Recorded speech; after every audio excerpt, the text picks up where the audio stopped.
Hola, el héroe del que te voy a hablar hoy es muy curioso porque nació español, después fue mexicano y por último pues terminó siendo norteamericano, estadounidense. Es un héroe muy peculiar. Bueno, eh, ¿quién es? Pues su nombre es un hombre que había llegado, bueno, su familia había llegado a la provincia de Texas, en el virreinato de Nueva España.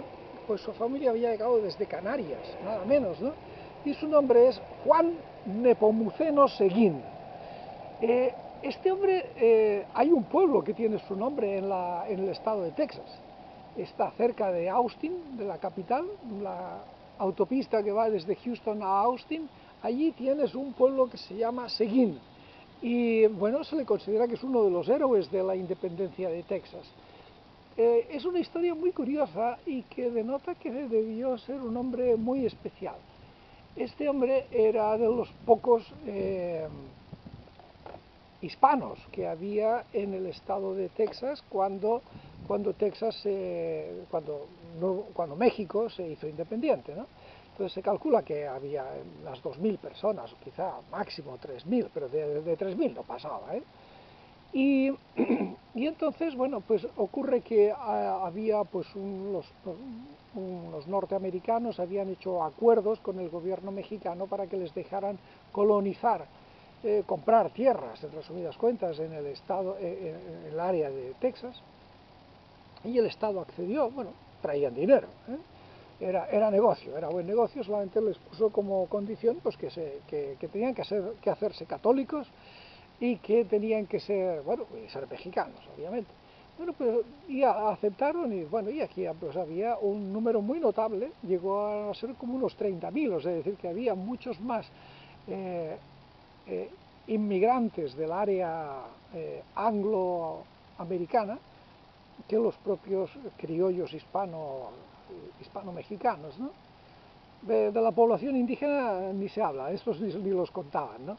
Bueno, el caso es que en un momento determinado parece ser que el gobierno de México pues intentó cambiar las cosas y tener un mayor control de esta área de Texas, y bueno, esto generó malestar entre todos los colonos. Los colonos anglos pues unánimemente se pusieron en contra y decidieron sublevarse, decidieron independizarse. Y los hispanos, los criollos, pues estaban en división de opiniones. Unos pensaban que ellos tenían pues su lealtad hacia México y otros pensaban que no, que México, pues, si México se había independizado de España, pues Texas se podía independizar de México, y tenían toda la razón, ¿no? Entonces hubo pues un sector de mexicanos que pensaron que sí, que sería una buena idea juntarse con los anglos y hacerse independientes.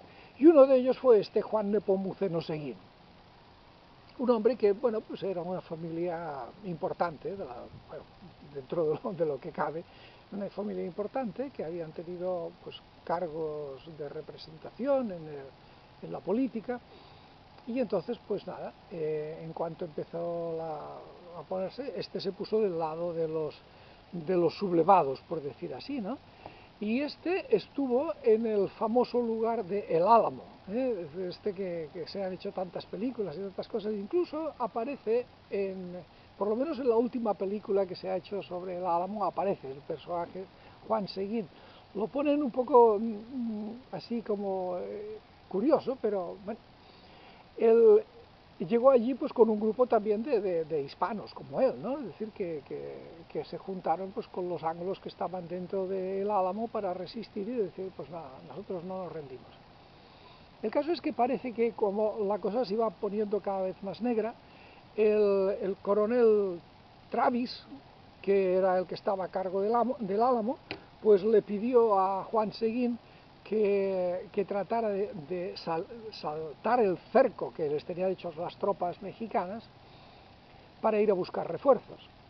¿Por qué se lo encargó él? Pues porque él era de esa zona, él era de San Antonio y era pues un hombre del lugar, y seguramente pues si alguien sabía cómo se podría burlar la vigilancia de los mexicanos, seguramente debía ser él, ¿no? Con lo cual, pues efectivamente, pues el otro a caballo de noche consiguió burlar la vigilancia de los mexicanos y fue a buscar ayuda. Pero, pues nada, el asalto final al Álamo ocurrió mientras él estaba fuera, y el resultado es que todos fueron masacrados, muertos, y no quedó nadie vivo, y que fue una actitud de una gran cobardía, porque no tomaron prisioneros, ni heridos, ni nada, es decir, los que agarraron los mataron a todos, ¿no? Esto indignó, por supuesto, bastante a los rebeldes, y en la batalla final, en la que estaba Seguín, precisamente Juan Seguín, que había conseguido juntar más hispanos para luchar contra los mexicanos de Santa Ana, pues estos también combatieron ahí. Fue la batalla de San Jacinto, en donde al grito de acuérdate del Álamo, remember the Álamo, pues con ese grito atacaron a las fuerzas mexicanas y vencieron. Y cogieron prisionero al general Santana, que era el presidente de México, y le obligaron a firmar, a ceder por la independencia de Texas. Bien, a partir de ahí, pues bueno, Juan Seguín era un hombre importante, formó parte siempre pues, de cargos importantes del gobierno, fue alcalde de San Antonio, pero en un momento determinado pues parece que el aluvión de inmigrantes anglos fue muy importante, e incluso pues y él empezó a notar que la cosa se ponía un poco mal, es decir, que estos no se ocultaban sus posturas racistas y antihispanas, y desconfiaban de él por ser hispano y creían que sería pues como un mexicano más. Y entonces pues esto empezó a complicar las cosas, incluso en algún momento determinado hasta le acusaron de traidor. Bueno, el asunto llegó a ponerse tan grave que finalmente Juan Nepomuceno Seguín decidió irse a México. Y efectivamente llegó a México. En cuanto los mexicanos lo agarraron, lo metieron preso. Así como para empezar, como primera medida, ¿no? O sea, se fue escapando de Texas y apareció y fue a parar a una cárcel en México, ¿no? Pero luego enseguida llegó la guerra con los americanos, es decir, la guerra en la que México norteamericana, y entonces pues le sacaron de la cárcel para que cooperase, para que formase parte de las fuerzas mexicanas, ¿no? Con lo cual entonces Juan Seguín estuvo del lado de los mexicanos peleando contra los norteamericanos, y algunos de ellos habían sido sus compañeros en la independencia de Texas, ¿no? Bien, lo que es la vida, ¿no? Pues una vez más, esa guerra se perdió, y bueno, pues nada, Juan se quedó por ahí en México haciendo lo que pudo. Parece que al cabo de un tiempo, pero tú fíjate, date cuenta lo que debió ser la lucha interior de este hombre, ¿no? Es decir, de su identidad, de con quién estoy. Bueno, al cabo de un tiempo, el hombre pues decidió que no, que las cosas en México no iban bien, y volvió a Texas. Y en Texas lo recibieron bien. Era un hombre recordado como uno de los héroes, ¿no? Lo recibieron bien, le dieron un cargo de juez, y ahí estuvo pues bastante tiempo. Pero ya cuando ya se hizo viejo y se retiró, se volvió a México otra vez, porque parece ser que sus hijos habían decidido vivir en México. Entonces se fue otra vez a México y allí murió.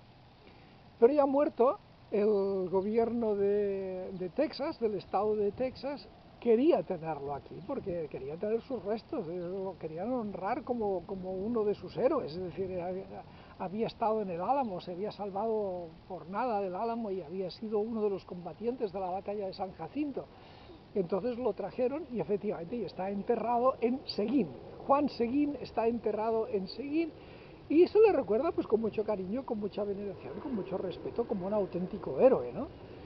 Y bien, ¿por qué lo traigo yo aquí? Pues mira, porque a pesar de que fuera un hombre prácticamente pues, un guerrero de alguna forma, pero es un hombre como que muestra lo difícil que debió ser toda aquella época, lo complicado que debió ser. Es decir, momentos en los que se está formando nuevas sociedades, es decir, que todo está... Porque, ¿qué era México en aquellos momentos? ¿Y qué era Texas? ¿Y qué eran...? Bueno, todo era absolutamente muy inestable, muy confuso, muy moldeable, muy plástico, muy flexible. Y entonces pues el hombre iba tomando decisiones. A lo mejor pues alguna vez se arrepentía de sus decisiones, no lo sé. A lo mejor sí, a lo mejor no. Posiblemente, yo creo que Juan Nepomuceno Seguín fue un hombre honesto y que un hombre que trató de seguir realmente lo que le pareció más justo en cada momento, pero claro, se encontraba atrapado también entre dos mundos, un mundo de un racismo anglo contra lo hispano y un mundo pues de un rencor contra todo lo que había sido los tejanos, o sea, con lo cual estaba el hombre atrapado entre dos fuegos. Es un héroe muy complicado, es un héroe difícil, es un héroe, pues no es trágico porque no muere mal, porque muere pacíficamente con su familia y porque de un modo u otro, aunque combatió contra los norteamericanos, en Texas fue recibido y respetado como un héroe, debieron asumir que él hizo lo que pensó que debía hacer y al final pues hay lo que hay, ¿no? Es un hombre complejo, realmente, y a mí me fascina siempre que, desde el primer momento en que escuché su historia, me fascinó, dije, caramba, qué dura debió ser la vida de este hombre, o sea, cómo debió estar dándole vueltas. También el hecho de que fuera casualmente el único superviviente del Álamo, ¿no? El único superviviente combatiente, hubo otros más, hubo un esclavo y una mujer. Pero este de los que habían estado ahí fue el único y fue por la casualidad de que le mandaron a buscar refuerzos, ¿no? Y claro, cuando regresó con los refuerzos el Álamo estaba destruido y lo único que pudo hacer fue enterrar a los muertos, las cenizas que encontró. Ese fue su labor de rescate, ¿no? Qué duro debió ser para él también eso, ¿no? Porque sabemos que psicológicamente el superviviente queda afectado por este tipo de cosas, ¿no? ¿Cómo debió él pensar, no? Es decir, aquí han muerto mis compañeros, entre estas cenizas que hay aquí están los que yo traje, los que confiaron en mí para esta lucha, y yo los traje aquí al Álamo. A mí es un personaje que me cae muy bien, me gusta mucho, francamente, porque además también, como digo, no es ni blanco ni negro, es una cosa complicada, difícil. Bien, ¿lo adoptas como héroe tú también o no? Cuídate y hasta pronto, seguiremos hablando.